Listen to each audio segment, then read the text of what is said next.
pursuit of sustainable development, women play a crucial role as agents of change, yet they continue to face numerous challenges that hinder their full participation and contribution to nation building. From economic disparities to social norms and institutional barriers, women encounter a myriad of obstacles that impede their progress towards sustainable development. That is why women that have broken the barriers and overcome obstacles are meant to be celebrated. For some, it is about not even being considered fit or worthy of education. Yes, you have guessed it right. Today, we're celebrating the Amazons in our societies, from those making impact at home to those in offices, working to shape and build societies. Welcome to 30 Minutes on NTA News 24. Today, suffice it to say, I am Amazon Lydia Sampson. Good to have you join us.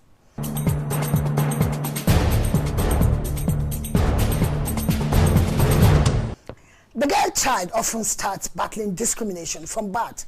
Believe me, I know what I'm talking about, especially since my mother's first child was a baby boy who died as an infant. And when my mom got pregnant again, my father said he dreamt that an angel brought back his son. And behold, I came, a baby girl.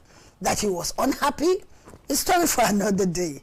Well, let me allow Stephen Wokolo tell us more in his chronicles of women in Nigeria, how they have played and are still playing crucial roles in national development, yet face challenges like discrimination and marginalization. What efforts are being made to promote gender equality and empower women?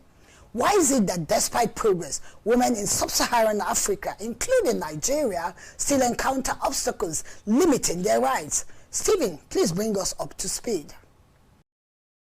Women across the globe have made significant contributions to national development in various ways. They have played and are still playing pivotal roles in the different sectors such as education, healthcare, politics, economics, leadership, and community development. For example, women have been leaders in advocating for social justice, improving healthcare access, advancing education for all, especially the girl child, and promoting sustainable development goals. You look at what is happening globally, women are excelling. And besides, God created them male and female. So whether we like it or not, whatever the stereotypes are, believing that women have not yet arrived or women should not even be given the chance, I'm afraid to say women are not only getting the chance, but women are also becoming a part of everyday life as far as what is happening from the global scene is concerned. I'll give you an example. Look at the academia. Look at the security forces. Look at aviation. Look at medicine. Look at every facet of life. There's hardly anything that happens these days that you don't get a woman who is playing a pivotal role. I will need to add, yes, do we need to see more women in boardrooms? Yes. Do we need to see more women, at the helm of affairs? Yes. But the bottom line is, I can assure you that from the global scene, women are doing very well. In Nigeria, women have also been instrumental in national development and promoting peaceful coexistence. Nigerian women have been active both in grassroots movements, national and globally, in political activism, entrepreneurship, and development initiatives. In Nigeria, women are not allowed to be heard. They are not allowed to, enter politics because they believe that it's for men. Politics sometimes it enter into the night. You understand? So some cultures frown at it. Not just culture, some men generally frown at it. They don't like their wife going out at night attending political meetings. So all these things should be changed. We are copying from America. We have to copy America from A to Z, what they are doing. Their women are being encouraged. Their women are being encouraged. But here in Africa, especially Nigeria, our women are being marginalized. However, they continue to encounter barriers such as limited access to education, economic opportunities, healthcare services, and political representations. And I think that there's need for empowerment and advocacy. A lot of women are so impoverished. They lack the basic education. If the Nigerian woman is given the basic education, for instance, the issue of a girl child, The Nigerian woman, the market woman, thinks that she's the one responsible for producing a girl child. No, no, biology has told us that it is the man that releases the sperm that produces a male child. But you see, especially in the rural area, you see women going back to the delivery ward just to have a male child so that they can sustain their marriage. So there's need for advocacy, there's need for education. Now most of these women need to be educated. We can come down to their level. Leading to continuous efforts to help promote gender equity in Nigeria, including legislative reforms like the National Gender Policy and the Violence Against Persons Prohibition Act. Similarly, there are initiatives aimed at increasing women's participation in politics and decision-making roles, promoting girls' education and empowering women economically through entrepreneurship and skills development programs. The question is, are these mere policies on paper or are they translating to concrete actions? When Mrs. Abacha took the delegation to Beijing, when they got back, there was so much about women emancipation, women equality, and empowerment, you know. The bottom line is that Mrs. Abacha, to a large extent, in the modern era, set the tone for that. But are we seeing the much needed gap being closed? When 1999 came, we had more women in the legislature and the number kept on dwindling. And I think we are at the very lowest. It quite should not be the case. But can we also take inference from where we are coming from?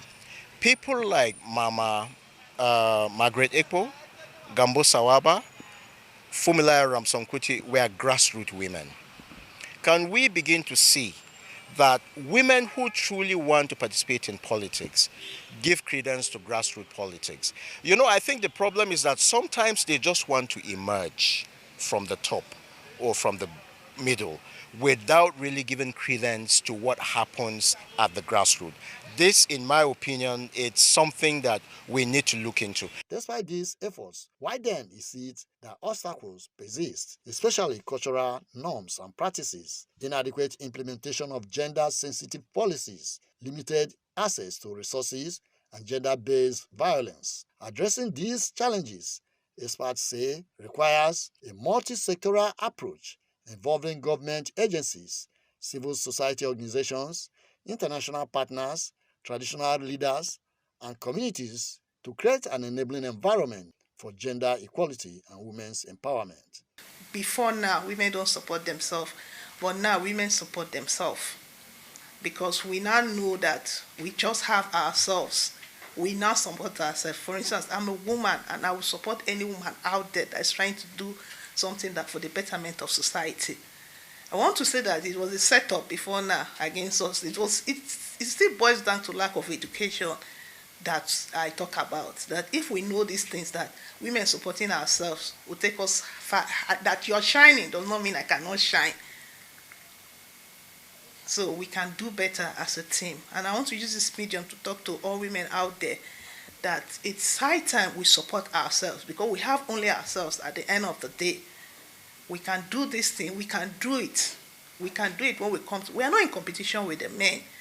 We are not in competition in any way. We stand in our path as naturals, as mortals, to say, oh, we can do this. We can bring our quota to society. We want to be part of decision making that affects us and our children. And I don't think we are asking for too much. Towards raising the bar and escalating conversation on women's contributions, challenges, and efforts as enshrining gender equality in Nigeria, stakeholders say women should raise their voices to create sustainable awareness to keep women issues on the front burner and inspire actions for positive change. These efforts, as well as the media prioritizing and placing women issues on the front burner, they agree are essential to providing a positive portrayal of both achievements and obstacles faced by women in the country. I want to say that women are the ones that are marginalizing themselves, if there is any word like that, because they have equal opportunities naturally to showcase their talent. But in most cases, it is not so because of one, women, they don't like to support themselves. Once a woman comes out for anything, for example, for politics, you will hear is a single mother. She's a single mother. She's following men, and they want to be intact. And then there's this have what I call a petty envy among women. The 35% is too small. The government needs to do more. We need to see more women in elective position and appointments that women can deliver. It is true that we've had some hiccups here and there, but we can do better. We will do better. We promise to do better, and we know we can do better. If we are to emancipate our country, let's look at what women of the past did. Let's look at women of the not too, past did. I mean, the likes of Dr. Ngozi Okonjo-Iweala normally comes to mind. Our late dear Professor Dora Akunyili. We saw what she was able to do as far as illicit drugs and food was concerned. We have people like Obi Ezekwesili. There are lots of them around. These are women that should actually serve as, what do you call it now? As mentors. These are women that should actually serve, as people high up there that younger women should strive to emulate. My advice is money seems to be what is causing most of the problems as far as our emancipating our country is concerned. Younger girls should know that money is just as good as it is needed. You don't need to steal more than you will ever need. They are clamoring for featuring and showcasing successful women initiatives and individuals for gender equity to serve as an inspiration and encourage sustainable support for women's empowerment efforts.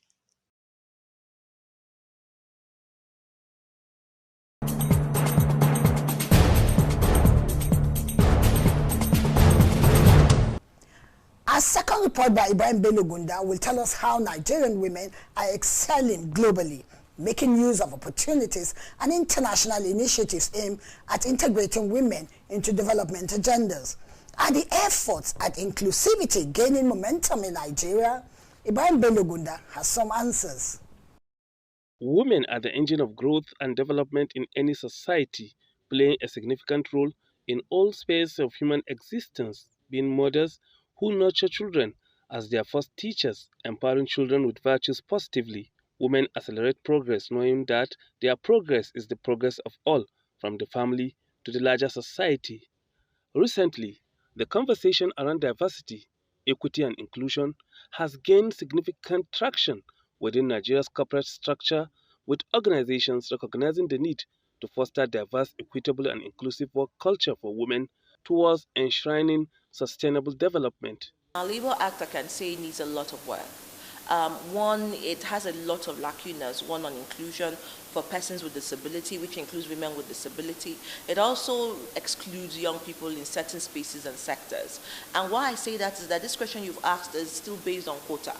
And, for that to take place, there has to be legislation. There has to be a review of the Labour Act. And that means that as you're coming out of NYC, there is really an aggregate, a summary of numbers for certain sectors. But you also have to understand that it's not just about numbers right now, it's about qualitative numbers. Oftentimes you find out that employers would really want to employ a certain number of youths, perhaps female, and you will find out that, what they studied versus what you're hearing, So again, it goes back to institutional balance. Nigerian women, like their counterparts the world over, are always ready to take responsibility and commitment towards contributing to development and growth of the country, and have demonstrated this excellent spirit all over the world, with some of them at the center playing global roles and contributing to humanity. Well, of course, we have our trophies. We have Her Excellency, the Deputy Secretary General at the UN, our big sister, Excellency. We have, like you've already mentioned, Dr. Okonjo-Iweala. We have all kinds of profiles of women occupying their space. The truth is we need more. Doing more, we need more. But Nigeria is still the world's largest demographic when it comes to frontline female entrepreneurs and CEO brands across the world. We are number one, not just because of our numbers, but because of our resilience and the fact that whatever the challenges are and have been, the history of our socioeconomic paucities and all of those issues, there is something about the zeal and resilience of the Nigerian woman's spirit that brings her through. We have seen people and personalities of women who have drawn great strength from not just being Nigerian but also representing us on the global stage. Someone like Adejoke Bakare, who just won the Michelin star. The Michelin star is the highest star you can give to a restaurant in the cooking sector. And then you talk about the fact that we have the Chimamanda Adichie in the literary space, who has won several layers of awards. And these are all women doing extraordinary things. So I don't think that we lack representation of female leaders who are making us proud on the global stage. The question, rather the problem would be how many of those young women also are leading others forward? How many of younger women are also getting into those spaces? And how are we also taking their examples to open up spaces here for us in Nigeria? Women believe achieving gender inclusion, equality, as well as women's overall well-being in all aspects of life is more crucial now than ever before, especially for Nigeria to have a prosperous economy. We need a woman at the decision table. Until we have more women as lawmakers, until we have more women in the National Executive Council, both federal, state, and local government, the right decisions can never be made.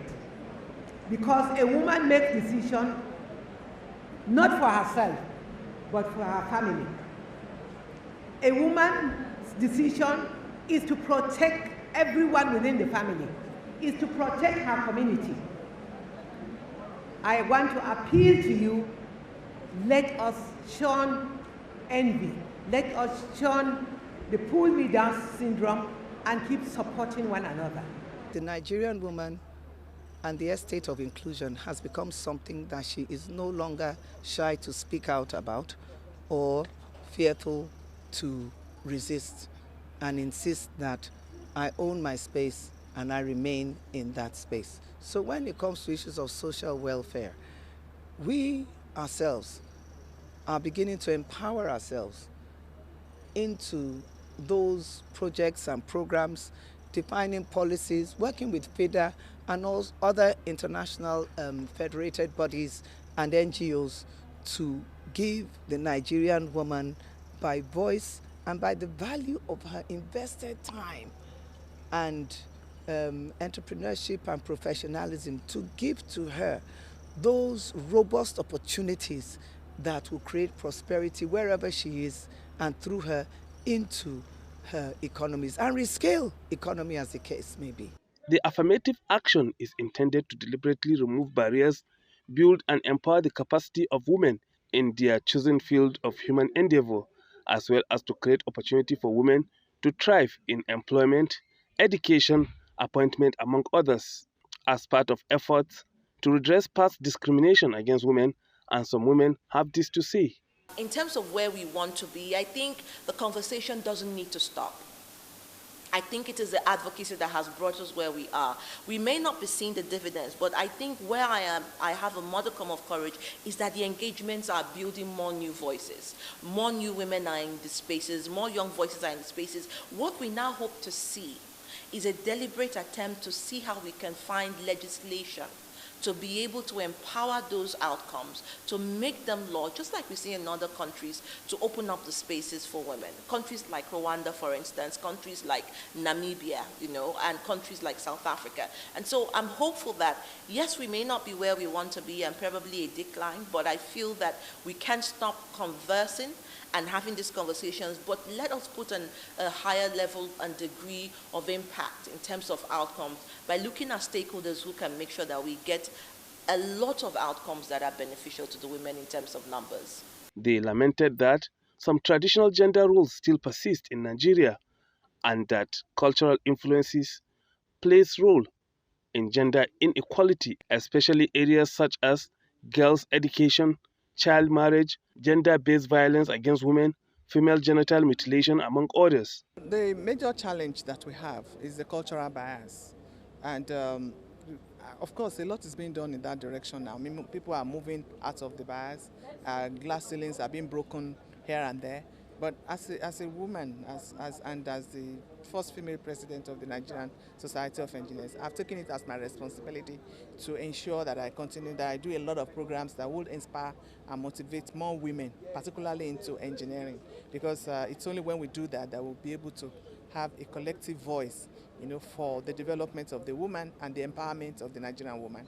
Stereotyping is the biggest issue. The stigma is the biggest issue, because then there is this absolute ideology that a woman who is a leader or in politics cannot make a good home, that she will not become a good wife, or she cannot probably have time for her family. But these examples I gave you earlier about women making waves globally are family women. They are women who have dedicated both time to country and to home. And that's not to say that there are also women who probably will not be in the family space, but are also doing extremely well. So I think that to an extent, it is how we embolden culture that has created socialization on those norms and made people feel that they are the rule rather than the exception.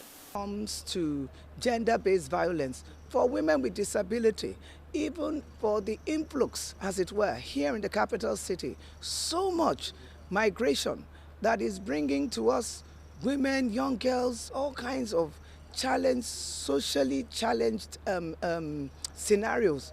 But now we have a Women Affairs Secretariat that is able to answer cries of help and also bring intervention. We're working on reorganizing and restructuring things to do with children in the place of the orphans, the abandoned, the neglected, the afflicted. On the way forward in ensuring women are deliberately carried along for sustainable national development, these women share their thoughts. Every woman must see herself as the driver of that change and that demand that she wants to see and that she wants to call for.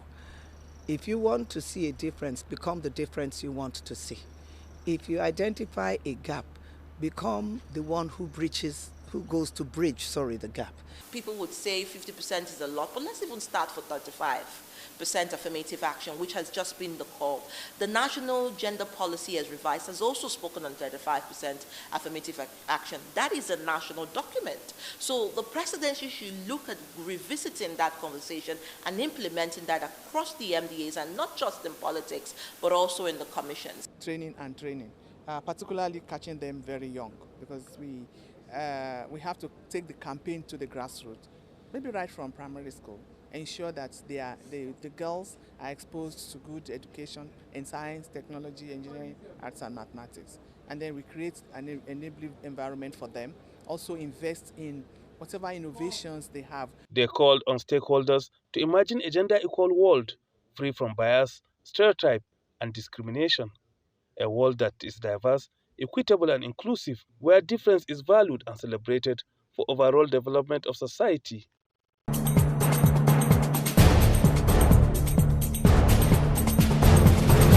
While traditional gender roles persist globally, is society gradually recognizing that women's contribution is vital for societal progress across all sectors? Furthermore, the need to mitigate cultural norms and stereotypes, often restricting women's freedom and preventing them from fully engaging in economic activities or pursuing leadership roles, must be prioritized. This can be done by addressing these deep-rooted beliefs and promoting gender equality, essential for empowering women and unlocking their potential for sustainable development. We thank you for joining us in the celebration of our Amazons today. Please remember to celebrate the women around you every day for their role. Thanks for watching. I'm Lydia Sampson.